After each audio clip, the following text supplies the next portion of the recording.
ইরানের সঙ্গে উত্তেজনার মধ্যেই আরও বাংকার বাস্টার কিনছে মার্কিন বিমান বাহিনী। মার্কিন হামলা হলে ইরানকে সহযোগিতা করবে তালেবান। ইউক্রেন যুদ্ধে নিহত উত্তর কোরিয়ার সেনাদের পরিবারকে বাড়ি দিলেন কিম জং উন। মাদুরোকে আটক করতে এআই ভিত্তিক টুল ব্যবহৃত হয়েছে। শুধু নিজের পেটি বাড়াচ্ছেন সেনা নয়, হাঙ্গেরিয়ান প্রধানমন্ত্রীকে জেলেনস্কির কটাক্ষ। যুক্তরাষ্ট্র ও ইরানের মধ্যে চলমান উত্তেজনার মধ্যেই মার্কিন সামরিক প্রস্তুতি আরও জোরদার হচ্ছে। ইরানের সঙ্গে সম্ভাব্য সংঘাতের ঝুঁকি মাথায় রেখে মার্কিন বিমান বাহিনী অতিরিক্ত GBU-57 ম্যাসিভ অর্ডিন্যান্স পেনিট্রেটর বা বাংকার বাস্টার বোমা সংগ্রহের উদ্যোগ নিয়েছে। মার্কিন প্রতিরক্ষা দপ্তর জানিয়েছেই বিধ্বংসী অস্ত্রের মজুদ পুনরায় পূরণ করতে বোয়িংকে নতুন অর্ডার দেওয়া হয়েছে এবং এ বিষয়ে একটি চুক্তিও স্বাক্ষরিত হয়েছে।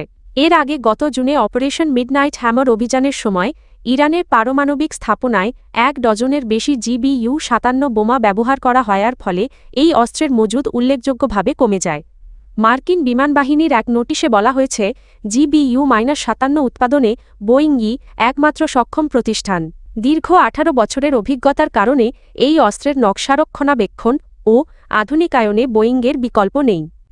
এ কারণেই উন্মুক্ত দরপত্র ছাড়া সরাসরি প্রতিষ্ঠানটিকেই কার্যাদেশ দেওয়া হয়েছে। নথিতে আরও বলা হয়, এই কর্মসূচিতে কোনো ধরনের বিলম্ব গ্রহণযোগ্য নয়। দেরি হলে মার্কিন বাহিনীর প্রস্তুতি, কৌশলগত প্রতিরোধ ক্ষমতা এবং পারমাণবিক বিস্তার রোধের প্রচেষ্টা ক্ষতিগ্রস্ত হতে পারে। এমনকি এতে প্রাণহানির ঝুঁকিও তৈরি হতে পারে। ইরানকে লক্ষ্য করে সম্ভাব্য সামরিক অভিযানের প্রস্তুতির অংশ হিসেবে মধ্যপ্রাচ্যে বড় ধরনের নৌবহর মোতায়েন করেছে যুক্তরাষ্ট্র। একই সঙ্গে পারস্য উপসাগরের কাছাকাছি আরও একটি নৌবহর পাঠানোর ঘোষণা দিয়েছেন ডোনাল্ড ট্রাম্প। এই উত্তেজনার মধ্যে ইরানকে সহযোগিতার ঘোষণা দিয়েছে আফগানিস্তান। দেশটি সুন্নি মুসলিম অধ্যুষিত হলেও শিয়া শাসিত ইরানের পাশে দাঁড়ানোর অবস্থান জানিয়েছে তালেবান মুখপাত্র জাবিহুল্লাহ মুজাহিদ রোববার রেডিও ইরানের পশতু ভাষা বিভাগকে বলেন, যুক্তরাষ্ট্র যদি ইরানে হামলা চালায় এবং তেহরান সহায়তা চায় তাহলে আফগান জনগণ ও তালেবান সহানুভূতি দেখাবে এবং সম্ভাব্য সহযোগিতা করবে। তবে তিনি স্পষ্ট করেন, এর অর্থ এই নয় যে তালেবান স্বয়ংক্রিয়ভাবে যুক্তরাষ্ট্রের বিরুদ্ধে যুদ্ধে জড়িয়ে পড়বে। একই সঙ্গে তালেবান জানায় তারা যুক্তরাষ্ট্র ও ইরানের মধ্যে কোনো যুদ্ধ চায় না এবং ইরানের পারমাণবিক ইস্যুতে কূটনৈতিক আলোচনা ও শান্তিপূর্ণ সমাধানকেই অগ্রাধিকার দেয়। এর আগে মার্কিন হুমকির মুখে ইরানের পাশে থাকার ঘোষণা দেয় ইরাকে শিয়া মিলিশিয়ারা। তবে অঞ্চলটির অন্যান্য সুন্নি প্রধান দেশ সম্ভাব্য যুদ্ধে সরাসরি ইরানের পক্ষ নেওয়ার বিষয়ে এখনও কোনো অবস্থান জানায়নি। সবাই যুদ্ধ এড়িয়ে আলোচনার মাধ্যমে উত্তেজনা কমানোর ওপর জোর দিয়েছে। ইউক্রেন যুদ্ধে রাশিয়ার পক্ষে লড়তে গিয়ে নিহত উত্তর কোরীয় সেনাদের পরিবারের জন্য নতুন আবাসনের ব্যবস্থা করেছে পিয়ংইয়ং। রাজধানীতে নির্মিত একটি আবাসিক এলাকা উদ্বোধন করেছেন দেশটির শীর্ষ নেতা কিম জং আন। অনুষ্ঠানে তার মেয়ে কিম জু এই উপস্থিত ছিলেন। সোমবার উত্তর কোরিয়ার রাষ্ট্রীয় সংবাদ মাধ্যম KCNA তথ্য জানায়। উদ্বোধনী অনুষ্ঠানে দেওয়া বক্তব্যে কিম জং উন বলেন, নতুন এই আবাসিক এলাকা নিহত সেনাদের আত্মত্যাগের প্রতীক। তিনি জানান, এসব বাড়ি নির্মাণের উদ্দেশ্য হল শোকাহত পরিবারগুলো যেন তাদের সন্তান ও স্বজনদের নিয়ে গর্ব করতে পারে এবং সম্মানের সঙ্গে স্বাভাবিক জীবনযাপন করতে পারে। তিনি আরও বলেন, পরিবারগুলোর কিছুটা সান্ত্বনা নিশ্চিত করতে প্রকল্পটি নির্ধারিত সময়ের একদিন আগেই শেষ করার নির্দেশ দেওয়া হয়েছিল। KCNA প্রকাশিত ছবিতে দেখা যায় কিম জং উন তার মেয়েকে সঙ্গে নিয়ে নিহত সেনাদের পরিবারের সদস্যদের সান্ত্বনা দিচ্ছেন এবং নতুন বাড়িগুলো পরিদর্শন করছেন।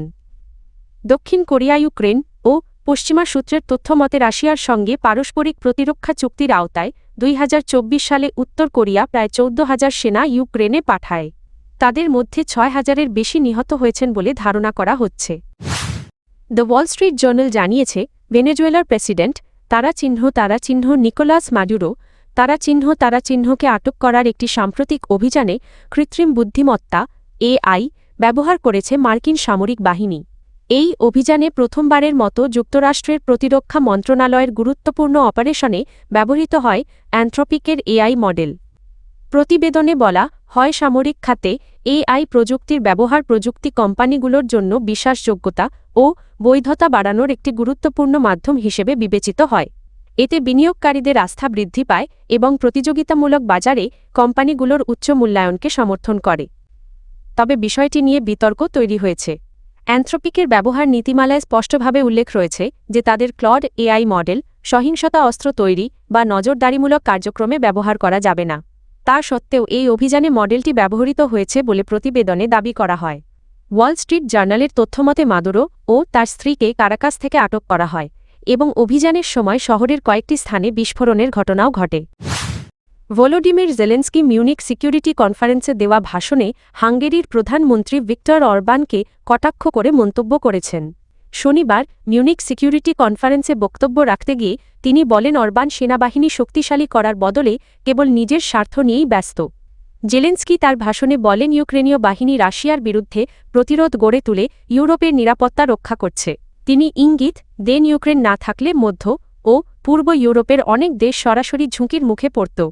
এই মন্তব্যের মাধ্যমে হাঙ্গেরি ও ইউক্রেনের মধ্যে চলমান উত্তেজনাও আরও স্পষ্ট হয়ে ওঠে। রাশিয়ার প্রতি তুলনামূলক সহানুভূতিশীল অবস্থানের কারণে অরবানের সঙ্গে কিয়েভের সম্পর্ক আগে থেকেই টানাপোড়েনের মধ্যে রয়েছে, যা সাম্প্রতিক সপ্তাহগুলোতে আরও অবনতি হয়েছে।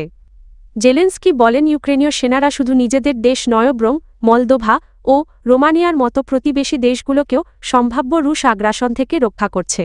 তিনি অভিযোগ করেন হাঙ্গেরির নেতৃত্ব এই বাস্তবতা উপেক্ষা করছে। এই বক্তব্য ইউরোপীয় রাজনীতিতে ইউক্রেন যুদ্ধ ঘিরে মতভেদ ও বিভাজনের বিষয়টি নতুন করে সামনে এনেছে।